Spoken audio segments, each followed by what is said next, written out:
सत्य समाचार न्यूजला लाईक करा, सबस्क्राईब करा आणि बेल आयकॉन दाबून ऑल सिलेक्ट करा. नमस्कार, आपण बघत आहात सत्य समाचार मराठी न्यूजमध्ये आपले स्वागत आहे. मी असलम नगरे. चला बघूया आजच्या. मुस्लिम आरक्षण संघर्ष समितीच्या वतीने नाशिक जिल्हाधिकारी यांना जनगणना 2026 फॉर्ममध्ये इस्लाम धर्माचा एकत्रित उल्लेख करण्याबाबत समितीच्या वतीने निवेदन देण्यात आले. 2011च्या जनगणनेमध्ये जो फॉर्म तयार करण्यात आला होता त्यामध्ये इस्लाम धर्माला मानणाऱ्या जातींचा वेगवेगळ्या उल्लेखित करून त्यांची जनगणना करण्यात आली होती. त्यामुळे इस्लाम धर्माला मानणाऱ्या लोकांची एकत्रितपणे जनगणना होऊ शकली नाही, म्हणून संघटनेच्या वतीने 2014 साली मुंबई उच्च न्यायालयामध्ये जनहित याचिका दाखल करण्यात आलेली आहे. जनहित याचिका क्रमांक 10/2014 अजीज अब्बास पठाण विरुद्ध भारत सरकार व इतर याचिकांमध्ये धर्माच्या बाबत जनगणनेमध्ये उल्लेख करण्याची मागणी करण्यात आलेली आहे. याबाबतचा निकाल त्याने राखीव ठेवलेला गोष्टीचा सुद्धा शासनाने दखल घेणे गरजेचे आहे. भारताने हजरत मोहम्मद पैगंबर यांनी इस्लाम धर्माची स्थापना केली आहे. धर्माला मानणाऱ्या देशात अनेक जाती आहेत. मुस्लिम ओबीसी मध्ये इस्लाम धर्माला मानणारे अनेक जाती आहेत. उदाहरणार्थ अत्तार, मन्यार, धोबी, बागवान, जुल्हा, मंचुरी, नफाद अशा अनेक जाती आहेत. परंतु हे सर्व इस्लाम धर्माला मानणाऱ्या आहेत.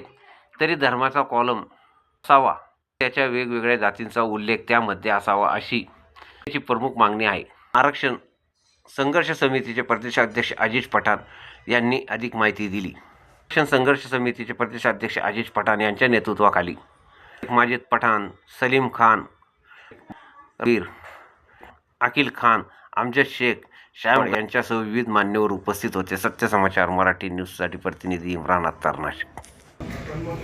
खऱ्या अर्थाने सरकारी कागदपत्रामध्ये आणि जनगणनेमध्ये आमचा धर्म हा मुस्लिम दाखवण्यात आला आणि त्यामुळे अनेक आमच्या धार्मिक याच्यामध्ये अडचणी निर्माण झाल्या. खऱ्या अर्थाने मोहम्मद पैगंबरांनी इस्लाम धर्माची स्थापना केलेली आहे, म्हणून अशा ठिकाणी ज्या ठिकाणी धर्माचा उल्लेख येतो त्या ठिकाणी इस्लाम हा धर्म असला पाहिजे असा उल्लेख होणं गरजेचं आहे. म्हणून 2011 साली झालेल्या जनगणनेमध्ये सुद्धा आमच्या धर्माचा उल्लेख हा मुस्लिम, कुठे सुन्नी मुस्लिम, कुठे शिया मुस्लिम अशा प्रकारचा झाला आणि त्यामुळे आमची जनगणना योग्य पद्धतीने होऊ शकली नाही. म्हणून त्या काळी आम्ही उच्च न्यायालयात याचिका दाखल केली. त्या याचिका अजून पेंडिंग पडलेली आहे आणि आता पुन्हा 2026ची जनगणना आलेली आहे. त्या जनगणनेच्या फॉर्ममध्ये धर्माचा उल्लेख हा इस्लाम व्हावा आणि इस्लाम धर्माला मानणाऱ्या ज्या जाती आहेत त्यांचा उल्लेख हा जातीमध्ये व्हावा. कारण ज्या प्रकारे हिंदू धर्मामध्ये अनेक जाती आहेत त्याच प्रकारे इस्लाम धर्माला मानणारे असे अनेक पंथ आहेत, अनेक समुदाय आहेत, अनेक जाती आहेत.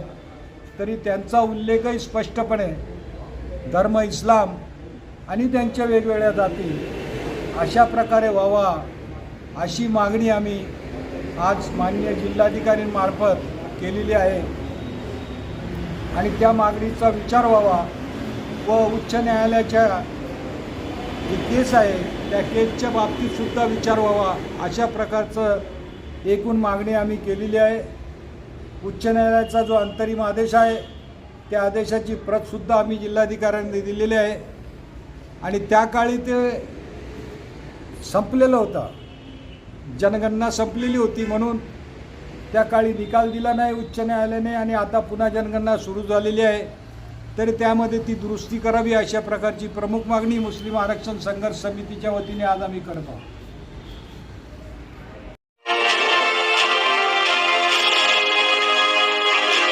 सत्य समाचार न्यूजला लाईक करा, सबस्क्राईब करा आणि बेल आयकॉन दाबून ऑल सिलेक्ट करा.